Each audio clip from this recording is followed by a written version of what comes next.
गण्या, काय झालं रे? आई, बाबा, मी तुमचे पैसे वेस्ट केलो. तुम्ही मला शिक्षणासाठी पैसे लावल्या. मी शिकून मोठा इंजिनियर, डॉक्टर बनीन असे स्वप्न पाहिल्या.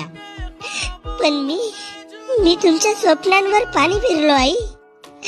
मी अभ्यास केलो, खूप केलो, पण बाबा मी नाही करू शकलो. गण्या, असं हार मानू नकोस. अबे काय झाला? तुला हे नाही जमलं तर तू दुसरं काहीतरी कर, प्रयत्न नको सोडू. बाबा, मला कुठेतरी जाऊन जीव देऊशा लागते.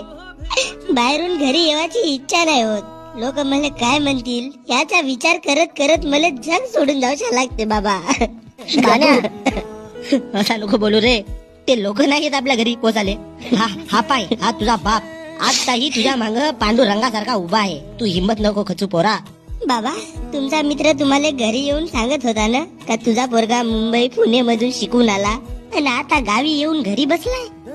आई, बाबा, मी बहुत डिप्रेशन मध्ये गेलो आहो. मी मरून जाईल यार. गण्या, लोकांचा कामच आहे दुसऱ्यांच्या घरी आग लावली. हे 2-3 आलेले अपयश तुझी जिंदगी नाही ठरू शकत बाबू. तू उठ गण्या, पुन्हा मेहनत कर. असा काय कर का हेच 4 लोक तुला खांद्यावर घेतील. प्रेत बनून नाही तर आदर्श म्हणून.